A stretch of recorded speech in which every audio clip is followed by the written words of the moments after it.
Hello friends, मी गुलशन बेलदार आपल्या सर्वांचा आपल्या या इग्नाइट बँकिंग या लाडक्या आपल्या प्लॅटफॉर्म मध्ये स्वागत करतो. मित्रांनो, गेल्या काही दिवसांपूर्वी आपण महाराष्ट्रातील तमाम विद्यार्थ्यांसाठी इग्नाइटचं बँकिंगचं एक चॅनल सुरू केलं. बाळांनो, आपल्या सर्वांना माहिती आहे की इग्नाइटचे आपले बरेचसे असे चॅनल्स आहेत जे आपले 1 मिलियन पर्यंत गेलेले आहेत. लक्षात तुम्ही ठेवलेल्या विश्वासावरती खरं उतरण्यासाठी इग्नाइटची प्रत्येक टीम, प्रत्येक सदस्य हा जीवापाड प्रयत्न करतोय. मित्रांनो, सगळ्यात महत्वाचं आहे, तुमच्यातले बरेचसे असे विद्यार्थी आहेत की जे आता मला पाहत असतील, ते बरेचसे वर्ग की तुमच्यातला कोणीतरी टेटची परीक्षा देणार असेल, कोणी एमपीएससी आहे, कोणी कंबाईनची परीक्षा देणार आहे. आपण वेगवेगळ्या स्वरूपाच्या परीक्षा देतोय. लक्षात, वेगवेगळ्या स्वरूपाच्या परीक्षा देतोय आणि ध्येय फक्त आपलं एवढंच आहे की काहीही करून सर एक जॉब हवाय, फक्त बस, बाकी काही नाही. स्वतःला सिक्युअर करायचं आहे सर आणि स्वतःला फक्त एक जॉब हवाय काहीतरी करून. आणि ते जॉब मिळवण्याच्या दिशेने लक्षात हे उचललेलं एक पाऊल आहे मित्रांनो, बँकिंग सेक्टर. सो आज इग्नाइटने जे पाऊल उचलले बाळांनो, इग्नाइट बँकिंग म्हणून, तर ते उचलण्याच्या मागचं सगळ्यात मोठं रिझन असं आहे की बाकीच्या ज्या परीक्षा आहेत, बाकीच्या जितक्याही एक्झाम्स आहेत, या वर्षातून एकदा किंवा दोनदा येतात मित्रांनो. मात्र बँकिंग एक असं क्षेत्र आहे की ज्यामध्ये वर्षाकाठी फक्त 4 विषयांच्या अभ्यासावरती आपण वर्षाकाठी मिनिमम 25 ते 40 प्रकारच्या वेगवेगळ्या परीक्षा देऊ शकतोय. आणि याच्यातली खासियत अशी आहे की विषय 4 आणि परीक्षा भरपूर आहेत.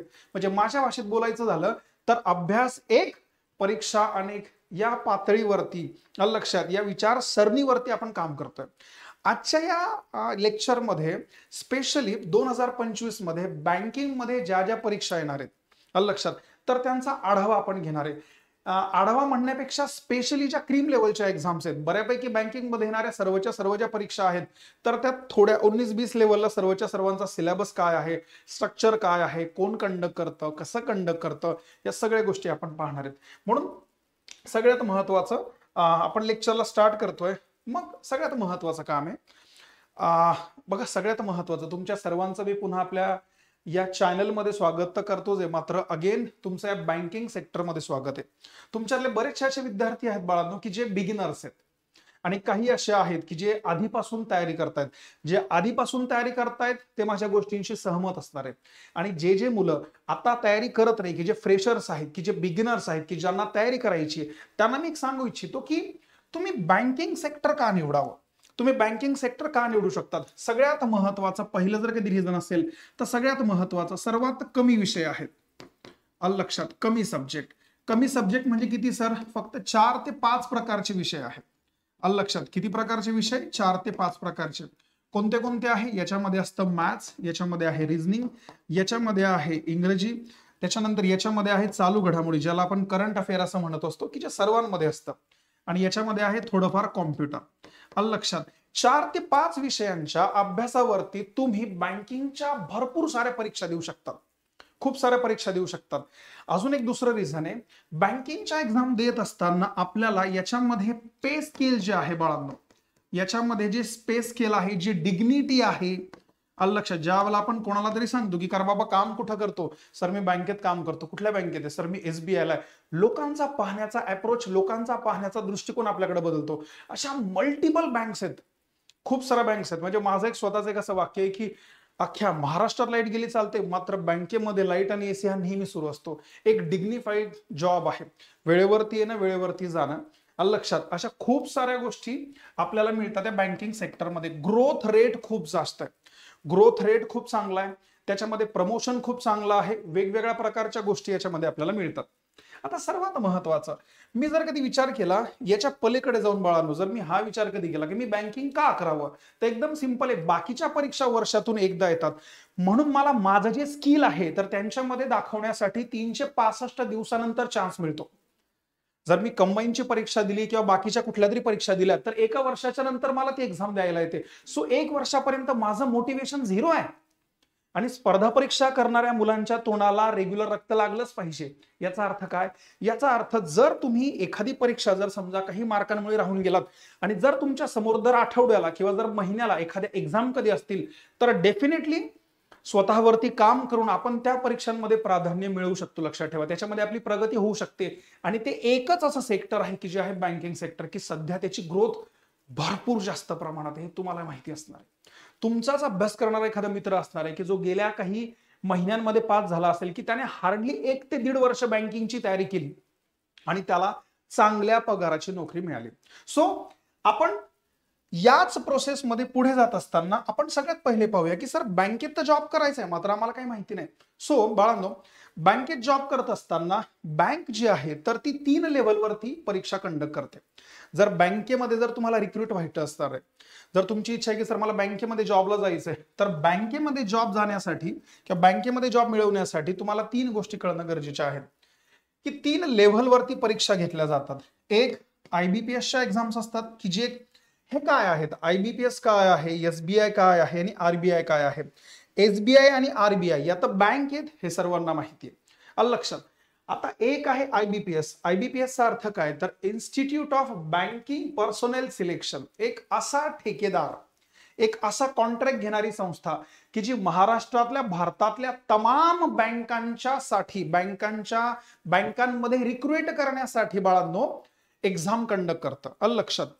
सो या 3च प्रकारच्या परीक्षा आहेत. एक आहे IBPS, एक आहे SBI आणि एक आहे RBI, जे वरच्या स्तरावरती आहे. आलं लक्षात. ज्या मोठ्या आहेत, जे यांच्यामध्ये घडतंय ते बाकीच्यांमध्ये सेम घडणार. आलं लक्षात. असं आहे.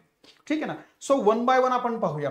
मग IBPS काय आहे, तर मी तुम्हाला आता सांगितलंय कॉन्ट्रॅक्ट घेणारी संस्था आहे. त्याला म्हटलं तर वेंडर असं म्हणतात की ज्या संस्था कंडक्ट करतात, ज्या पेपर कंडक्ट करतात.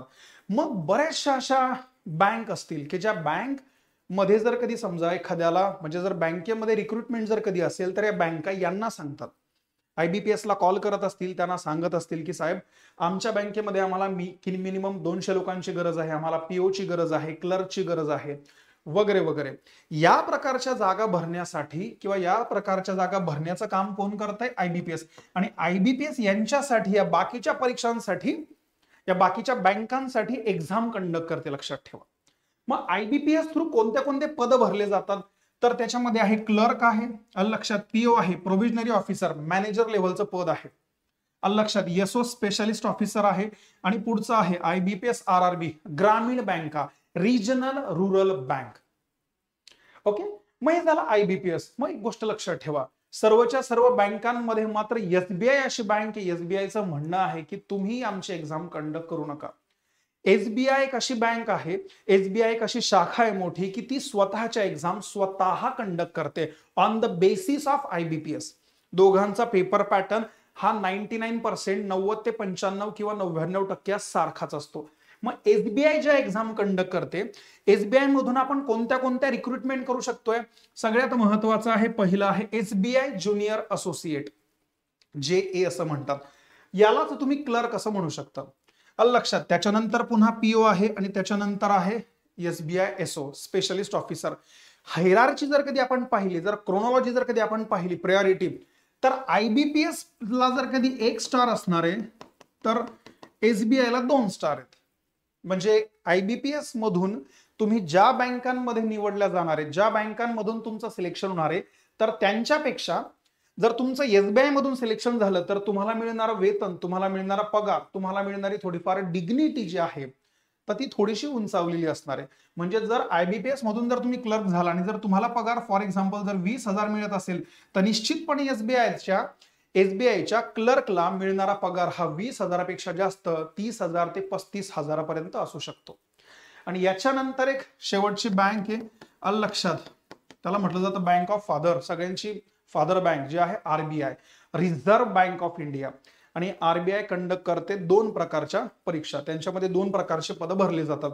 एक आहे RBI असिस्टंट आणि दुसरं आहे RBI grade B. So hierarchy जरा लक्षात ठेवा, IBPS आहे, SBI आहे आणि काय आहे RBI. जरी हे 3 सेक्टर असतील बँकिंग मध्ये, तरी सुद्धा यांची पेपर घेण्याची जी प्रथा असेल किंवा ज्या पद्धतीने पेपर कंडक्ट केला जातो तर त्या जवळपास सारख्या आहेत. त्याच्यावरती आपण काम करूया, त्याच्यावरती जाऊया आपण. मग सगळ्यात पहिलं काम, क्वालिफिकेशन काय काय लागतं. तर मग जनरल क्वालिफिकेशन जे कोणत्याही परीक्षांना लागतं, तुमचं ग्रॅज्युएशन झालं पाहिजे, तुम्ही कोणत्याही क्षेत्रातले ग्रॅज्युएट असले पाहिजे. मात्र काही काही परीक्षा अशा आहेत, जसं RBI असेल किंवा SBIच्या काही पोस्ट अशा असतील, पुढे गेल्यावर आपण पाहूया की ज्यांच्यामध्ये पर्सेंटेजचा क्रायटेरिया सुद्धा असतो लेकरांनो. काहींना 60% मार्क लागतात, काहींचं म्हणणे थोडंसं गणित असलं पाहिजे होतं, काहींचं म्हणणे थोडं इकॉनॉमिक्स वगैरे असलं पाहिजे, मात्र 90% तुमचं ग्रॅज्युएशनच असलं पाहिजे. तुमचं ग्रॅज्युएशनच असलं पाहिजे, जरा लक्षात ठेवा. ओके, अजून एक गोष्ट मला सांगायची तुम्हाला, हा लक्षात ठेवा. मग बँकेत जॉब करत असताना 2 प्रकारचे जॉब असतात बरं का. एक स्पेशलाइज, तुम्ही म्हणणार की सर स्पेशलाइज म्हणजे काय, आणि दुसरा आहे तो म्हणजे जनरल. आपण याला नाव देतात बघा, मार्केटमध्ये एक नाव दिलं जातं जनरल बँकिंग आणि स्पेशलाइज बँकिंग. मग सर स्पेशलाइज बँकिंग म्हणजे काय हो? जर तुमचं एज्युकेशन, जर तुमचं ग्रॅज्युएशन समजा MBA असेल, किंवा जर तुम्ही स्टॅटिस्टिक मधून असाल, जर तुम्ही वकील असाल, जर लॉ केलं असेल, तर बँकेमध्ये काही सिलेक्टेड अशा जागा असतात. Law officer, agricultural officer, yes or no, statistical officer, marketing officer. म्हणजे याचा अर्थ जर तुमचं ग्रॅज्युएशन जर त्या स्पेशल मधून झालं असणार आहे, की ज्या गोष्टी बँकेमध्ये उपलब्ध आहेत, ज्यांचे पद बँकेमध्ये उपलब्ध असतात भरण्यासाठी, त्याला म्हटलं जातं लेकरांनो स्पेशलाइज बँकिंग. तुमचा कुठला तरी मित्र असणार आहे की जो ऍग्रिकल्चर मध्ये असणार आहे, किंवा तुम्ही स्वतः असू शकतात की तुम्ही ऍग्री बँकिंग करत असाल ऍग्रिकल्चरल ऑफिसरसाठी. आणि दुसरा आहे जनरल बँकिंग. मग जनरल बँकिंग म्हणजे काय? साधं ग्रॅज्युएशन कोणती परीक्षा द्या.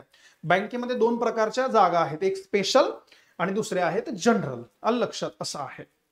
चला, क्वालिफिकेशन मी तुम्हाला आत्ताच सांगितलं काय आहे. पुढचं आहे एज लिमिट, सगळ्यात महत्वाचं. मग आता एज लिमिट काय आहे जरा लक्षात ठेवा. क्लर्कसाठी एज लिमिट काय? कमीत कमी 20 लेकरांनो आणि जास्तीत जास्त किती? 28. कमीत कमी आहे बाळांनो 20 आणि जास्तीत जास्त आहे 28. आणि पीओ आणि एसओ साठी किती आहे? 21 पासून तर 30 पर्यंत. आता या एज लिमिट मध्ये व्हेरिएशन चालतं कॅटेगरीनुसार. कसं की जर तुम्ही शेड्यूल कास्ट किंवा शेड्यूल ट्राईब असाल तर तुम्हाला रिलॅक्सेशन आहे 5 वर्षाचं. जर तुम्ही अदर ओबीसी मधून असाल तर 3 वर्षाचं. आलं लक्षात? त्याच्यानंतर जर डिसॅबिलिटी मधून असाल तर ते 10 वर्षाचं. आणि जर तुम्ही एक्स सर्व्हिस मॅन असाल, आलं लक्षात, तर तुम्हाला 5 वर्षाचं आहे. एक गोष्ट जी सगळ्यात महत्वाची इथं, टॅगलाईन जरा जास्त महत्वाची, की तुमचा कुठलाही क्रिमिनल रेकॉर्ड नसला पाहिजे. ओके, हे लक्षात ठेवा. चल, आता सगळ्यात महत्वाचं, मी जसं तुम्हाला आधी म्हटलं की खूप साऱ्या बँक असतात. मग अहो सर बँक कुठल्या कुठल्या आहेत? हा जो व्हिडिओ मी तुम्हाला बघा, हे जे लेक्चर तुमचं सुरू आहे ना, ह्या लेक्चरच्या मागचा मेन मोटो काय ना, की तुम्हाला एक जनरल आयडिया आली पाहिजे, की जे बिगिनर्स आहेत तर त्यांना कळणं फार गरजेचं की अच्छा या पद्धतीचं स्ट्रक्चर आहे. मग आता पार्टिसिपेटिंग बँक्स कुठल्या आहे IBPS मध्ये? तर भरपूर साऱ्या आहेत. मात्र त्यांच्यामध्ये मेनली जर कधी पाहायचं झालं तर या बँक्स आहेत की ज्या IBPS ला सांगतात की साहेब आमच्यासाठी प्लीज एक्झाम कंडक्ट करा, आम्हाला क्लर्कची गरज आहे, आम्हाला पीओ ची गरज आहे, आमच्याकडे लॉ ऑफिसर नाहीये सर, आमच्याकडे ऍग्रिकल्चरल ऑफिसरची कमतरता आहे. मग IBPS काय करतं? सर्वांची नोंदी करतं आणि विचार करतं की महाराष्ट्रामधून किती लोकांना पीओ हवाय, किती बँकांना पीओ हवाय. मग आकडा बाहेर निघतो की 1200. मग 1200 पीओ चे ऍड निघणार. मग 1200 पीओ फक्त एका बँकेसाठी नाही. ओके, जेवढे पीओ निघतात ते फक्त not for a single bank, it is for the all multiple branches. आलं लक्षात? मग ते डिव्हाइड वगैरे होणार मार्कांच्या सेग्रिगेशन नुसार. मग कोणत्या कोणत्या आहेत? PNB आहे, पंजाब नॅशनल बँक आहे, union bank of India, bank of India आहे, इंडियन बँक आहे, कॅनरा बँक आहे, Indian overseas bank, central bank of India, UCO bank of Baroda आहे, Punjab and Sindh bank, bank of Maharashtra आहे. यांच्या व्यतिरिक्त अजून या बँका अशा आहेत की या कधी कधी स्वतःच्या सुद्धा वेगवेगळ्या एक्झाम काढत राहतात. आलं लक्षात? ते हळूहळू तुम्हाला कळत राहील लेकरांनो, ठीक आहे ना? आपण त्याच्यापर्यंत जाऊया. मग आता सगळ्यात महत्वाचं आहे, आपण जातोय सगळ्यात पहिले IBPSच्या सेक्शन मध्ये, IBPS क्लर्क मध्ये. मग IBPS क्लर्कचा पॅटर्न काय? तर सगळ्यात महत्वाचं IBPS जे आहे तर यांच्यामध्ये किती फेज मध्ये परीक्षा होतात? IBPSच्या ज्या एक्झाम आहेत त्या किती फेज मध्ये होतात? तर यांच्यामध्ये फेज आहे 1, फेज आहे 2. आलं लक्षात? 2 फेज मध्ये चालतात. मग फेज म्हणजे काय सर? तर प्री आणि मेन्स.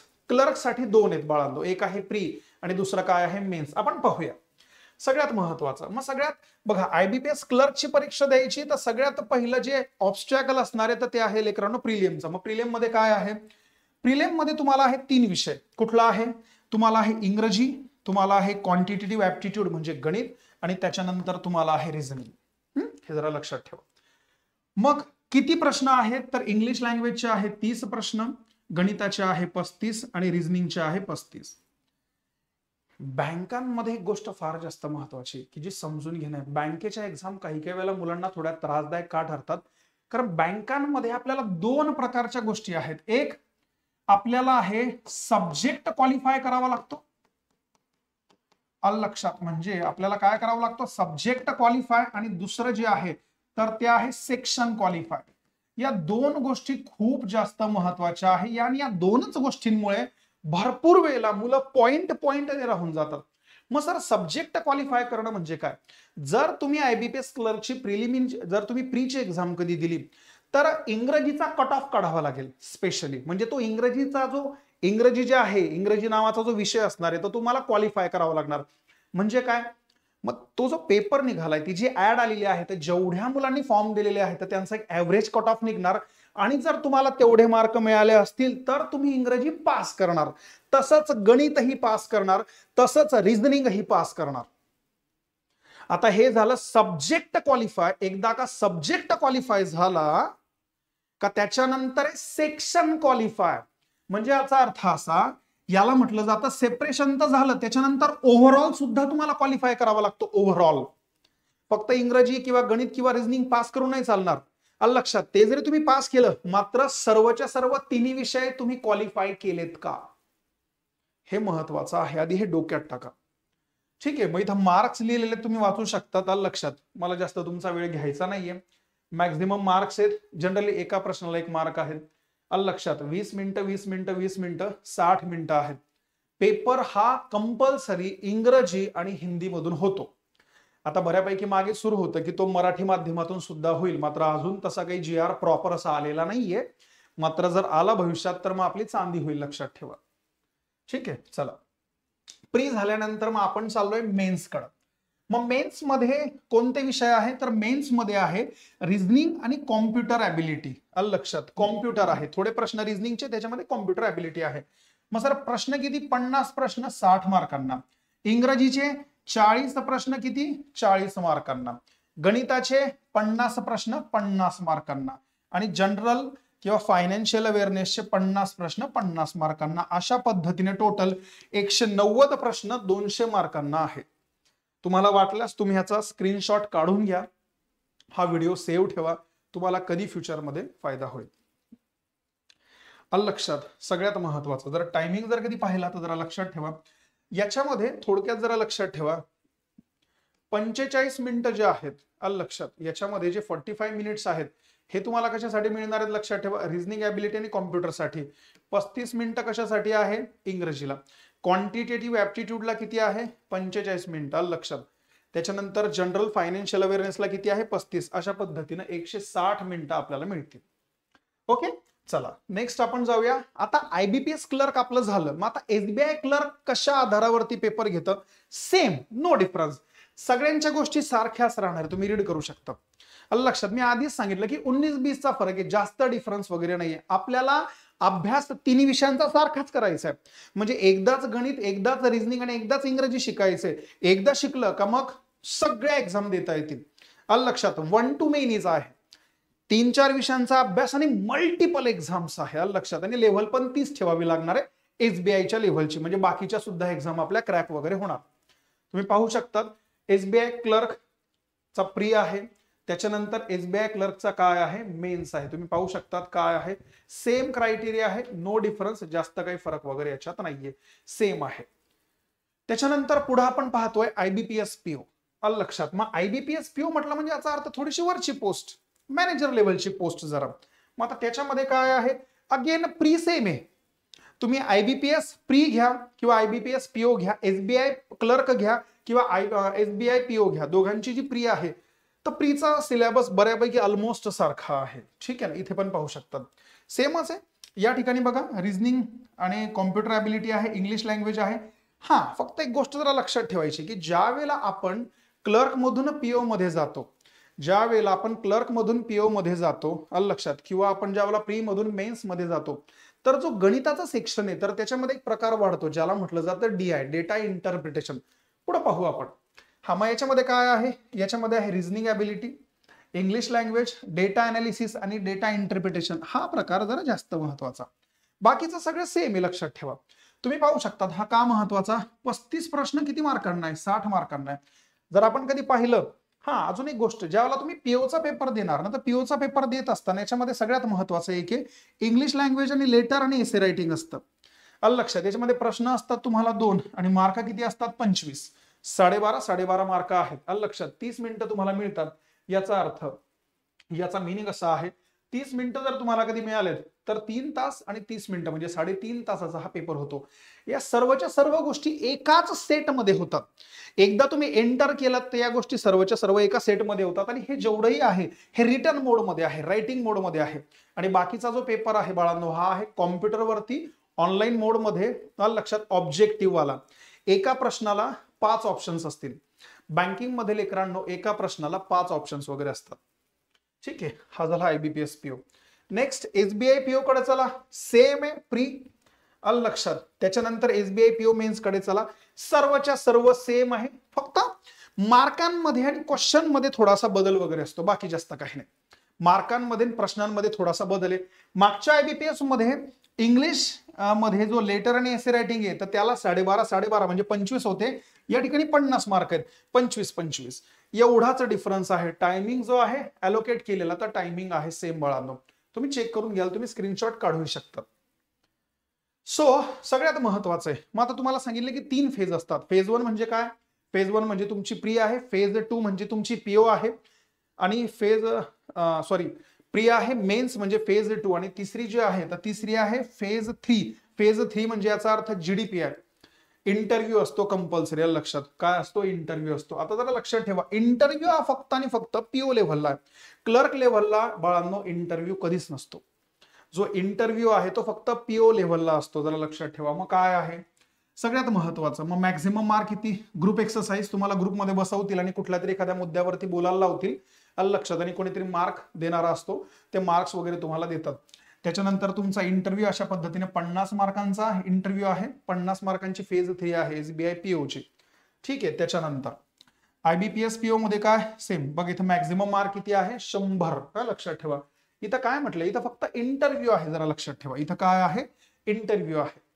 100 मार्क इंटरव्ह्यूला आहे. टोटल आहे 100. इथं म्हटलंय minimum qualifying marks is 40% of the open category and 35 for the other.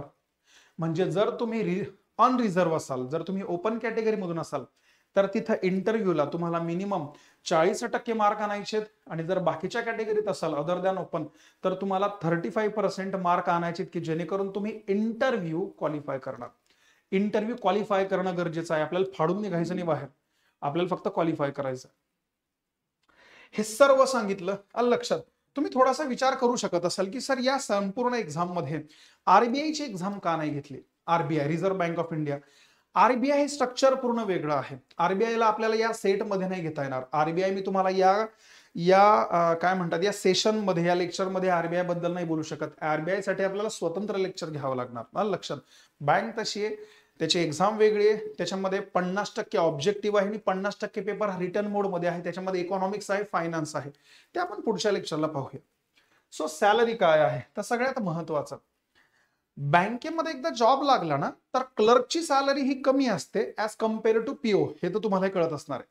मग ज्या वेळेला आपण आयबीपीएस क्लर्क किंवा एसबीआय क्लर्क वगैरे म्हणतो तर त्यावेळेला सॅलरी जी आहे तर ती 19,900 पासून तर जवळपास 35,000 पर्यंत व्हेरी करते. 19,900 पासून तर 35,000 पर्यंत ती काय करते? व्हेरी करते. लक्षात ठेवा. व्हेरिंग आहे. आणि ज्यावेळेला आपण पीओ बद्दल बोलतो मग पीओचा तर विषयच नाही. समजा पीओ मध्ये जर कधी आपल्याला बोलायचं झालं तर सॅलरी जी आहे तर ती 45,000 पासून तर 90,000 पर्यंत व्हेरी करते.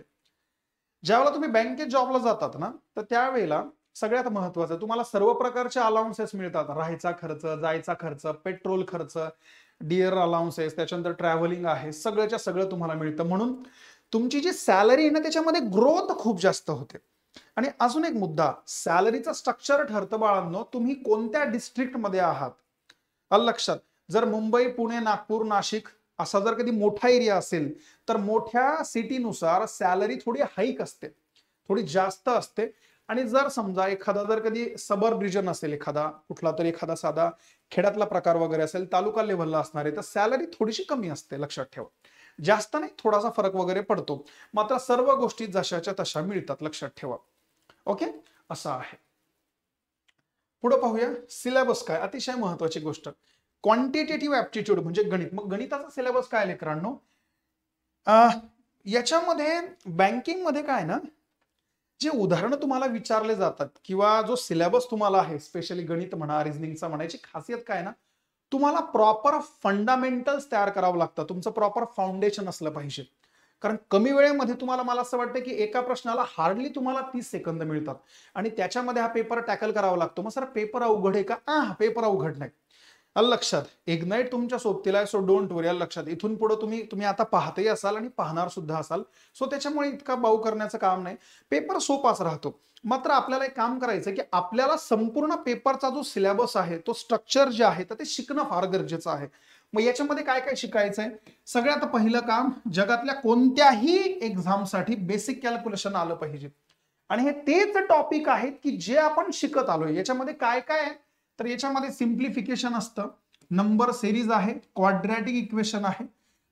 मग जे बिगिनर्स असतील किंवा जे बाकीच्या एक्झाम देणारे जर आता व्हिडिओ पाहत असतील तर त्यांना असं आहे की सर क्वाड्रॅटिक इक्वेशन काय आहे, तर हा नवीन असू शकतो तुमच्यासाठी.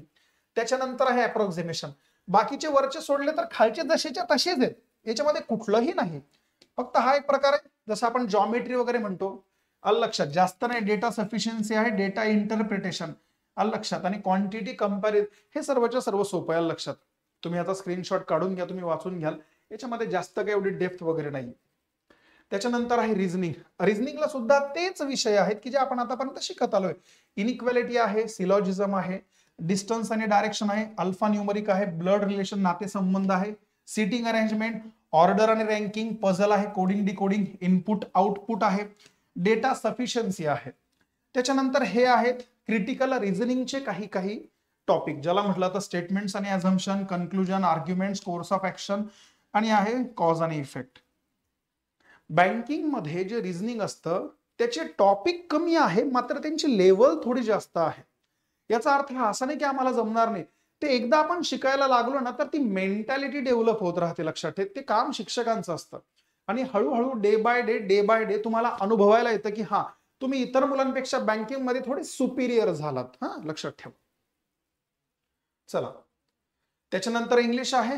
बँकिंग मध्ये जे इंग्रजी असतं, लक्षात ठेवा, बँकिंग मध्ये जे इंग्रजी आहे स्पेशली, तर एक गोष्ट जरा लक्षात ठेवायचं, बँकिंगचं जे इंग्रजी आहे तर ते ग्रामर कमी, लेस ग्रामर. आलं लक्षात? बँकिंगच्या इंग्रजीमध्ये लेस ग्रामर, मोर व्होकॅब, किंवा तुम्ही त्याला म्हणू शकतात मोर रीडिंग. हे जरा लक्षात ठेवा. आपण आतापर्यंतच्या बाकीच्या परीक्षांसाठी इंग्रजी शिकतो तर ते टिपिकल इंग्रजी ग्रामर आहे बऱ्यापैकी, बरं का, बऱ्यापैकी. मात्र बँकिंग मध्ये जे इंग्रजी लेकरांना होतं ते स्पेशल इंग्रजी काय आहे, तर ते जे इंग्रजी आहे ते आहे मोर व्होकॅब. त्याच्यामध्ये शब्दांवरती उदाहरण आहेत, व्होकॅब आणि रीडिंग. जसं आरसी म्हणतो ना आपण, रीडिंग कॉम्प्रिहेन्शन वरती आधारित असणारे उदाहरणं आहेत. जर तुम्हाला बँकिंगचं इंग्रजी शिकायचं असेल तर तुम्हाला कंपल्सरी रीडिंग जमलं पाहिजे. जे नॉवेल्स असतील, फिक्शनल बुक्स असणारे, नॉन फिक्शनल बुक्स वगैरे असणारे, तर त्यांचं वाचन करायची सवय तुम्हाला असली पाहिजे. ते सर्वच्या सर्व होतं. सध्या फक्त तुम्ही ह्या गोष्टी जाणून घ्या, बस, बाकी काही नाही. आलं लक्षात? मग फिलिंग द ब्लँक्स आहे, क्लोजर टेस्ट आहे. मी ज्या गोष्टी बोलतोय याच्यातल्या निम्म्यापेक्षा जास्त तुम्हाला गोष्टी माहिती असणार आहेत. आलं लक्षात? वर्ड एक्सचेंज आहे, वर्ड स्वॅप आहे, इडियम्स आणि फ्रेजेस आहे, parajumble, sentence completion, reading comprehension, spot the error. आलं लक्षात? असं आहे. त्याच्यानंतर आहे कॉम्प्युटर. तुम्ही पाहू शकतात ज्या बाकीच्या बारीक बारीक गोष्टी कधी काळी आपण MSCIT ला वगैरे शिकलो असणार आहे, इंटरनेट, मेमरी, कीबोर्ड, शॉर्टकट वगैरे वगैरे काय असेल ते. ठीक आहे. आणि शेवटचा आहे तो आहे जनरल अवेअरनेस, ज्याच्यामध्ये तुम्हाला फायनान्शियल अवेअरनेस बद्दल आहे, स्टॅटिक अवेअरनेस आहे, कोणते बँक कुठे आहे, त्यांची शाखा कुठं आहे, हेडक्वार्टर कुठं आहे, स्टॅटिक डेटा, तारखा, व्हॅल्यू, नावं वगैरे वगैरे लक्षात ठेवावं लागतील. करंट अफेअर जे आपल्या इतर परीक्षांना सुद्धा पडतं, सध्या काय घडतंय, कोणाला कुठल्या पारितोषिक मिळालं, कोणाला कुठलं प्राइज वगैरे मिळालंय वगैरे वगैरे. आणि नंतर आहे जनरल नॉलेज काही प्रमाणामध्ये. सो एवढा जो सेक्शन आपण सध्या पाहतो आहोत याला म्हटलं जातं बाळांनो, हा संपूर्णच्या संपूर्ण जो डेटा आहे हा आहे तुमचा स्पेशली बँकिंग रिलेटेड. आलं लक्षात? तर एवढीच ही संपूर्ण माहिती आहे बँकांबद्दलची. सो जेवढं बँकांमध्ये विचारलं जातं तेवढं संपूर्ण डिटेल मी तुम्हाला सांगितलंय. आता याच्यानंतर आपण स्पेशली सब्जेक्ट वाईज या फील्डमध्ये जाणार, म्हणजे सब्जेक्ट वाईज आपण एक एक गोष्टींकडे जाणार आहे. थोडं मॅथ्स सुरू आहे, थोडं रिझनिंग होईल, थोडं इंग्रजी आहे. तुमचे काही डाऊट्स असतील, तुमचे काहीही सजेशन्स असतील, लक्षात तुम्हाला काही विचारायचं असेल, सो प्लीज संकोच न करता लक्षात तुम्ही कुठल्याही क्लासचे असू द्या, तुम्ही नवीन विद्यार्थी असू द्या, तुम्ही फ्रेशर्स असू द्या, किंवा तुम्ही आधीपासून अभ्यास करणारे असू द्या, लक्षात ठेवा. तुम्हाला काही डाऊट्स असतील सो प्लीज तुमचा जो मेसेज असेल तो कमेंट्समध्ये पुटअप करा. आणि जर व्हिडिओ आवडला असेल तर प्लीज त्याला लाईक करा, सबस्क्राईब करा, बाकीच्या मुलांना शेअर करा, की जेणेकरून बाकीच्या लेकरांना सुद्धा बँकिंगचा बेनिफिट घेता आला पाहिजे. वर्ष वाया न जाता 4 विषयांच्या अभ्यासावरती जर वर्षाकाठी 25 ते 40 परीक्षा देता येत असतील तर का नाही द्यायच्या, लक्षात. सो हेल्प करा बाकीच्यांना, ठीक आहे. आणि चॅनल सबस्क्राईब करायला विसरू नका, ठीक आहे. धन्यवाद.